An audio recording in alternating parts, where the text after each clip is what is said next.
प्रिय विद्यार्थियों, आज हम शुरू करते हैं आकलन 10। पहला प्रश्न है 9,91,003 को अंकों में लिखा जाता है, तो पहला ऑप्शन सही होगा। 9,91,003 इस प्रकार से लिखा जाएगा।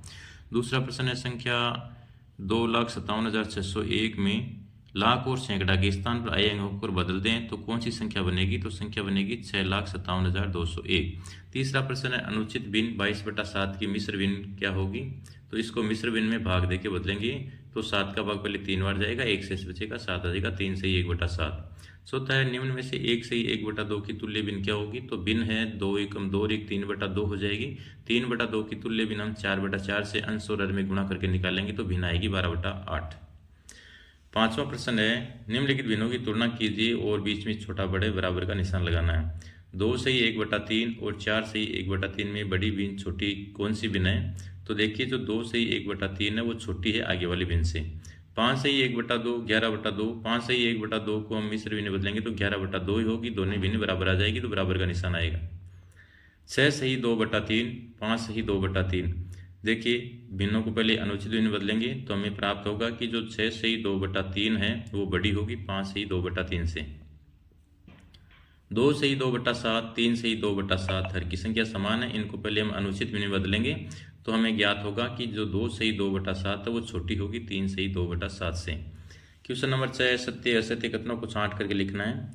तो अनुचित भिन्न में अंश सदैव हर से छोटा होता है, बिल्कुल सही है, जो अंश होता है वो हर से छोटा ही होता है। मिश्रित भिन्न को अनुचित भिन्न और अनुचित भिन्न को मिश्रित भिन्न में लिखा जा सकता है? कभी नहीं लिखा जा सकता। एक धनात्मक और एक ऋणात्मक पूर्णांकों का गुणनफल सदैव ऋणात्मक होता है। किसी भी धनात्मक और ऋणात्मक संख्या को हम गुणा करते हैं तो हमें माइनस की संख्या प्राप्त होगी, कथन सत्य है। 2 ऋणात्मक पूर्णांकों का योगफल सदैव धनात्मक होता है, बिल्कुल असत्य है, गलत है। 7वां है निम्नलिखित संख्याओं को अंकों में लिखकर उनका विस्तारित रूप लिखिए। देखिए 5,07,008 पहले हम अंकों में लिखेंगे, फिर इसका विस्तारित रूप लिखने के लिए हम देखेंगे पहले शुरू से अंक 5 लिखेंगे, 5 के आगे देखेंगे कितने अंक है उतने ही जीरो लगाएंगे, फिर प्लस का निशान, फिर जीरो के आगे कितने अंक है कितने जीरो लगाओ कोई फर्क नहीं पड़ता है, जीरो तो जीरो ही है। फिर देखते हैं 7 लिख करके 7 के आगे जितने अंक है 3 अंक है तो 3 जीरो लगाएंगे, फिर जीरो, फिर अंक 6 है 6 के आगे 1 जीरो क्योंकि 1 अंक के लास्ट में जीरो आ जाएगा। इसी प्रकार से 1,01,001 अंकों में लिखेंगे, लिख करके फिर देखेंगे पहला अंक 1 है, 1 के आगे जितने अंक है उतने ही जीरो लगा देंगे, उसके बाद में जीरो, फिर अंक 1 आएगा, 1 के आगे 3 अंक है तो 3 जीरो आ जाएगा। इस प्रकार से इनका विस्तारित रूप लिखते हुए चलना है। क्वेश्चन नंबर 8 निम्नलिखित संख्याओं को आरोही क्रम में लिखिए।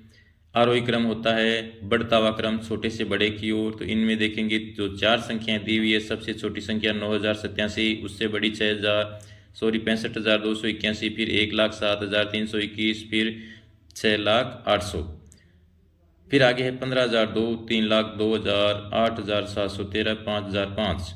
तो इनको अंकों में लिख करके हम क्या करेंगे आरोही क्रम में लिखेंगे। तो पहली संख्या होगी 5,005, फिर 8,713, फिर होगा 15,002, फिर होगा 3,02,000। इस प्रकार से ये होगा।